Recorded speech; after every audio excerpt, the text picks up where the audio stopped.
دنیا ان کے لیے بڑی محبوب ہے، دنیا کی زندگی۔ وَيَسْخَرُونَ مِنَ الَّذِينَ آمَنُوا، اور مذاق اڑاتے ہیں ان لوگوں کا جو ایمان لائے ہیں، وَالَّذِينَ، اور وہ لوگ، اتَّقَوْا، جو اللہ سے ڈرتے ہیں، فَوْقَهُمْ يَوْمَ الْقِيَامَةِ، قیامت کے دن ان کے اوپر ہوں گے۔ دنیا میں تو ان کا مذاق اڑاتے ہیں، ان کے ساتھ مسخرے کرتے ہیں، لیکن قیامت کے دن یہ لوگ ان کے اوپر ہوں گے۔ وَاللَّهُ يَرْزُقُ مَن يَشَاءُ بِغَيْرِ حساب، یہ جو اہل ایمان کے ساتھ ہنستے ہیں، ان کا ہنسی مذاق اڑاتے ہیں، یہ اس لیے کہ اللہ نے ان کو مال و دولت دیے اور ایمان والے غریب ہیں، مسکین ہیں۔ سنو، اللہ رزق دیتے ہیں جس کو چاہیں بغیر حساب کے، یہ تو اللہ کے ہاتھ میں ہے۔ کان الناس امۃ واحدہ فبعث اللہ النبیین مبشرین ومنذرین، دنیا کی ابتدا جو ہوئی ہے تو وہ توحید سے ہوئی ہے، روشنی سے ہوئی ہے، اور بعد میں جیسا جیسا وقت گزرا ہے توحید کی روشنی ختم ہوتی چلی جاتی تھی اور شرک اور کفر کے اندھیرے زمین دنیا پر پھیلنے شروع ہو گئے، حتیٰ کہ جب روئے زمین پر شرک اور کفر کے اندھیرے پھیل گئے تو اللہ کریم نے انبیاء علیہ السلام کا سلسلہ شروع کیا۔ آدم علیہ السلام کو اللہ نے پیدا کیا، اور آدم علیہ السلام اللہ کے پیغمبر تھے، موحد تھے۔ پھر ان کی اولاد پیدا ہوتی رہی اور وہ بھی موحد، دین اسلام، دین فطرت پر عمل کرنے والے، حتیٰ کہ وقت گزرتا گیا، لوگ اپنی دنیاوی مفادات کے لیے اور دنیا کی محبت کی وجہ سے آپس میں لڑنے لگے، ایک دوسرے کو قتل و قتال شروع کیا، کفر اور شرک آہستہ آہستہ پھیلنے لگا، اور جب کفر اور شرک پھیل گیا تو اللہ تبارک و تعالیٰ نے انبیاء علیہ السلام بھیجنا شروع کیا۔ سب سے پہلے شرک حضرت نوح علیہ السلام کی قوم میں شروع ہوئی تھی، اور کیسے شروع ہوئی تھی یہ موقع اس کا نہیں ہے، وقت کم ہے۔ کچھ اللہ والے ان میں تھے، وہ مر گئے، شیطان نے ان کی شکلیں اور صورتیں ان کے لیے بنائی، اور یہ لوگ وقتاً فوقتاً ان مورتیوں کی دیدار کرتے تھے۔ وقت گزرتا گیا، ایک قرن ختم ہوا، دوسرے قرن کے لوگ جب آئے تو انہوں نے ان مورتیوں کی عبادت شروع کر دی۔ اس طرح زمین میں شرک کا ابتدا ہوا، اور جب زمین میں شرک شروع ہوا تو اللہ کریم نے سب سے پہلے حضرت نوح علیہ السلام کو شرک کی تردید کے لیے بھیجا۔ نوح علیہ السلام کی امت تک سارے لوگ دین توحید پر قائم تھے۔ کان الناس امۃ واحدہ، تھے سارے لوگ ایک ہی ملت پر، ایک ہی امت، ایک ہی طریقے پر۔ پھر یہ حالت باقی نہیں رہی، اختلافات پیدا ہوئے۔ فبعث اللہ النبیین، تو بھیجے اللہ نے انبیاء علیہ السلام کو، مبشرین، کہ وہ ماننے والوں کو خوشخبری دیتے تھے، وہ منذرین، اور نہ ماننے والوں کو ڈراتے تھے۔ وَأَنزَلَ مَعَهُمُ الْكِتَابَ، اور اللہ نے اتاری ان کے ساتھ کتاب، بالحق، کے حق کے ساتھ، لِيَحْكُمَ بَيْنَ النَّاسِ، تاکہ فیصلہ کرے لوگوں کے درمیان، فِي مَا اخْتَلَفُوا فِيهِ، ان مسائل میں جن میں وہ اختلاف کرتے تھے۔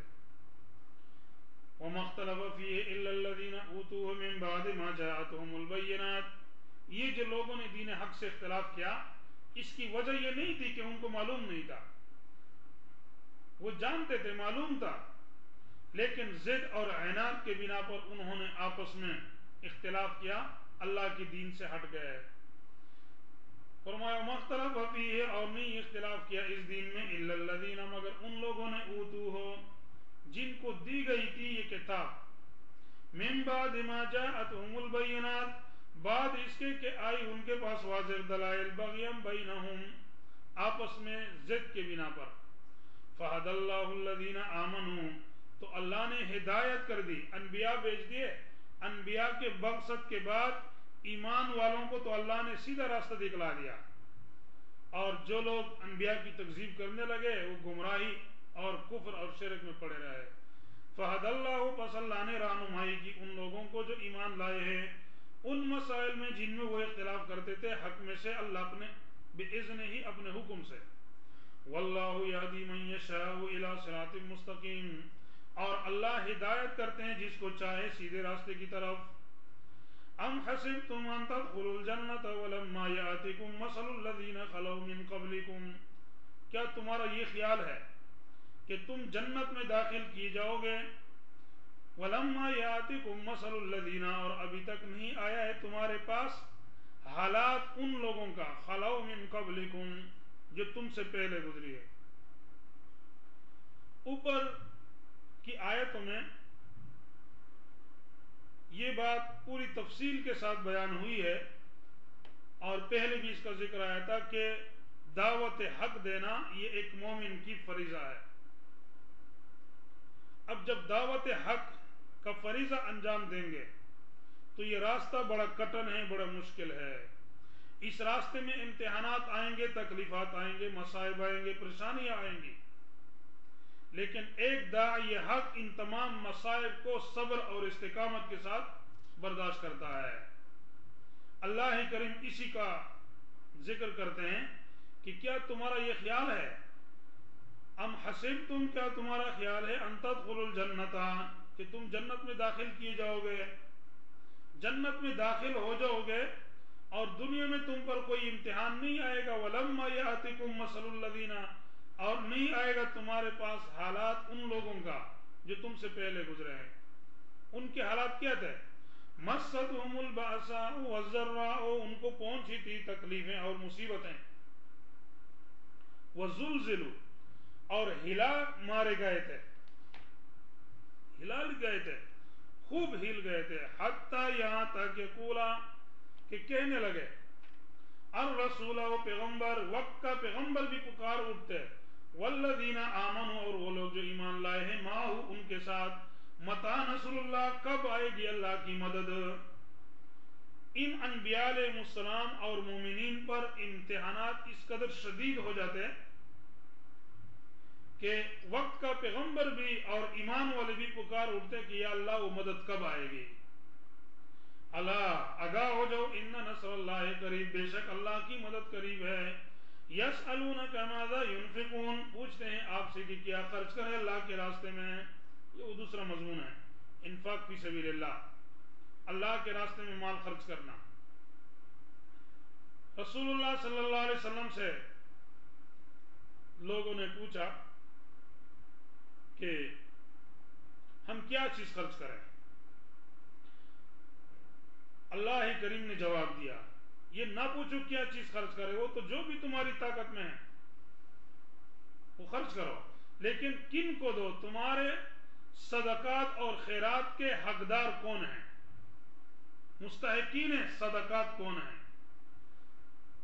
یسألونک، کا پوچھتے ہیں، ماذا ینفقون، کو کیا خرچ کریں؟ قل، فرما دیجئے، ما انفقتم من خیر، جو بھی تم خیر مال جو بھی خرچ کرتے ہو وہ قبول ہے، لیکن دو تو کس کو دو؟ سب سے پہلے فللوالدین، والدین کا حق مقدم ہے۔